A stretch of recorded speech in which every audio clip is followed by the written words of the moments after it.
আমাদের আন্দোলন বলে জিনিসটাকে আলাদা করার কিছুই নাই এখন আর। যে কোনো একটা গোষ্ঠী ছাড়া সমগ্র জাতির একটা, আপনি জিজ্ঞেস করেন ইন্ডিভিজুয়ালি, যদি সম্ভব হয় জিজ্ঞেস করেন, কেউ চায় না এই গভর্নমেন্টকে আর, কেউ চায় না। আপনি আপনার বাচ্চাকে রেখে বাইরে যাবেন, সেই নিরাপদ নয়।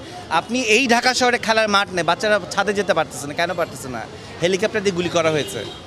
মিথ্যাইটা কয়টা সত্যকে আপনারা আড়াল করবেন?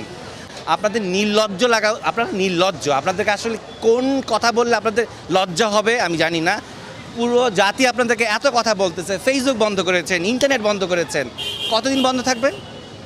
বহির্বিশ্বের চাপের জন্য এখন ফেসবুক অন করতে বাধ্য হয়েছেন, এটাও আমরা জানি। তারপর ইতিহাস থেকে যায়, ইতিহাস থেকে যায়।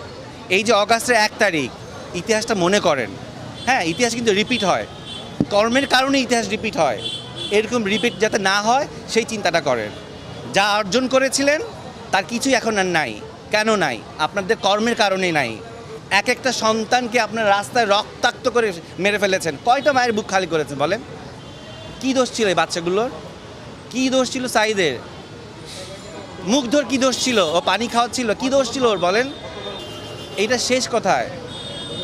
আর মায়া কান্না, আমরা যেই সেক্টরে কাজ করি, আমরা ক্যামেরার সামনে কাজ করি, কোনটা সত্যিকারের কান্না? আমরা মিথ্যাকে সত্যি বলেই অ্যাক্টিং করি, রাইট? আমরা বুঝি কোনটা অ্যাক্টিং, জনগণ এখন বুঝে। এই জেনারেশনকে অনেক গালিগালাজ করেছেন না? এরা কিছুই পারে না, এরা মাদকাসক্ত, এরা সারাদিন অনলাইনে থাকে, কি দেখিয়ে দিয়েছে তো। লজ্জা লাগা উচিত। 15 দিন ঘরে বসেছিলাম, বলবো কি বলবো না। মানসিক যন্ত্রণা, রাতে ঘুমাতে পারি না। আমি কেন আমার দেশে ঘুমাতে পারবো না? আর কতদিন চুপ থাকবো বলেন? আমি আজকে নাই হয়ে যেতে পারি, আমি হয়তো বাসা থেকে ঘুমাতে গেলাম, দেখবো হয়তো পুলিশ আসে নিয়ে যাবে আমাকে। তারপর আপনারা কী করবেন?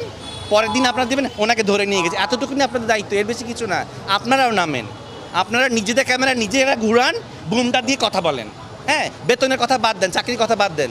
দেশ না ঠিক থাকলে বেতন কোত্থেকে আসবে আপনাদের? কি চাওয়া? সমগ্র জনগণ যা চাচ্ছে তাই। এই রক্তাক্ত বন্ধ হোক, ধরপাকড় বন্ধ হোক, এবং নির্লজ্জভাবে এইরকমভাবে জাতির কাছে মিথ্যাচার বন্ধ হোক। ক্ষমতায় বসে থাকবেন না, কেউ বলবো না আমরা আপনি ক্ষমতা ছাড়েন। আপনার যদি মনে হয় যে ক্ষমতা ছেড়ে দেওয়ার সময় হয়েছে, ছেড়ে দিন।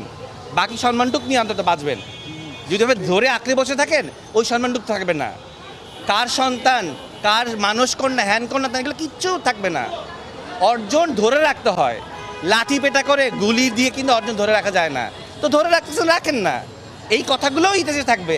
এখন আর বই পুস্তকের যুগ না, ছিঁড়ে ফেললে পোকা খেয়ে ফেললো, চার পোকা খেয়ে ফেললো। এখন ইন্টারনেটের যুগ এলো, সারা জীবন থেকে যাবে। রিমাইন্ডার যেমন আসে না প্রতি বছরে ফেসবুকে, এগুলোও আসবে। ইন্টারনেট ডিলিট করা যায় না, ইতিহাস বিকৃত করা যায় বই পুস্তকের। এই ডিজিটাল জিনিসটা কিন্তু বিকৃত করা যাবে না। কতদিন করেন?